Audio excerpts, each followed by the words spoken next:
we will be installing the RR Racing Bazooka axle back. It is the V1 exhaust, not the updated V2. This is my 2024 Lexus IS500. Currently, we have the stock mufflers, and I will be showing you guys how to wire it up here in the back for the valves. These are the mufflers that RR Racing supplies you with. Mine are used, they have about 5,000 miles. They use Flow Masters as the baffled mufflers. Here's the valve. Obviously just do a straight pipe. And then when that valve closes, your exhaust gases come through the baffled side. Here are the connectors, solenoid. This is the wiring that I was given with mine. And these are the test pipes with clamps. This is the controller that the remote control communicates with. This is in the trunk. There's your power, there's your ground.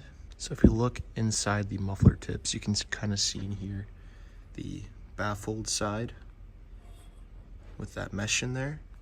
And here you can see the valve, and it is currently open. So this is the remote control that RR Racing provides to open and close the valves. And I was told that you can pair this with your HomeLink garage opener underneath your mirror and use those buttons instead of having to fish for this. All right, so coming underneath the car, here's the factory axle back. It is all one unit, and on the RR Racing it splits about here, and that would be the test pipe that I showed you guys right over there. And then obviously this is the muffler. You have these springed flange bolts, and it is welded on this side. We will not be utilizing that, so do not try and wrench this. I've tried it before. Do not wrench underneath here. It is welded. I learned it the hard way. This is a 14mm nut, and you have 4 of those right there. You got 1 hanger here, 2nd hanger here, and 2 hangers on each muffler right there.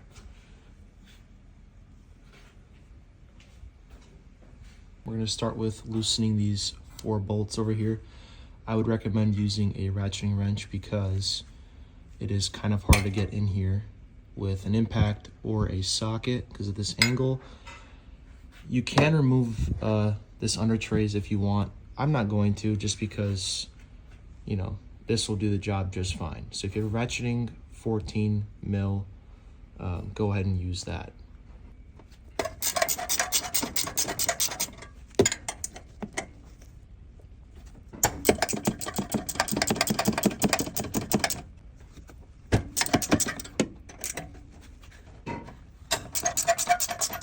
Well, that was a pain, but the stock mufflers are off. You can see that there's some sort of restriction there. Apply for clearance, maybe for some sound deadening. But these exhaust hangers were a pain. These here, not so bad, the first 2. However, I found that this hanger, the outermost hanger, and this outermost hanger were really hard to get off. Luckily I had an extra set of hands to help me get the right side off. And I learned my lesson here. Basically, I got this one off about halfway, took that one fully off, then took that one fully off, and then basically that one just popped right out. So that was the easiest way. So this is the part number for the exhaust gasket that you need for the flange right here. You need 2 of them. They're metal gaskets. That's that, guys. All right, the exhaust is bolted on. Kind of a pain, but we adjusted these tips to roughly the angle of the diffuser. These are the clamps. Had to go with aftermarket bolts to grab the flange there. The factory ones didn't work. This is what it looks like.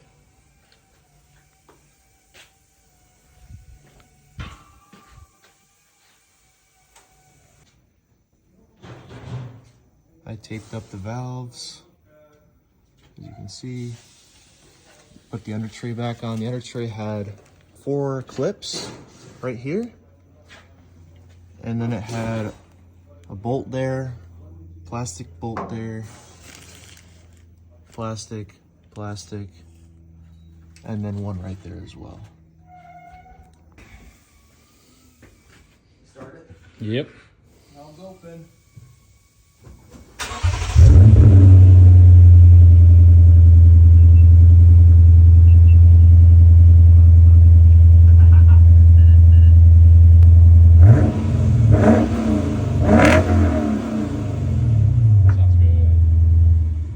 So in the trunk, we took out the bottom liner and the spare tire. You have this grommet here, which is the grommet that we're going to pass through because it's already being used, and the solenoids connections should be here and roughly there. Right here is where the amp sits, and you have these anchors. So this tab here, you pry it up with a little flathead, comes right up.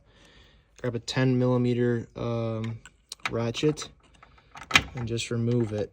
Here's the amp. Had to pry up on the cover. You have these tabs here. So just gently pry up until it pops loose. I'm gonna show you guys how I connected this.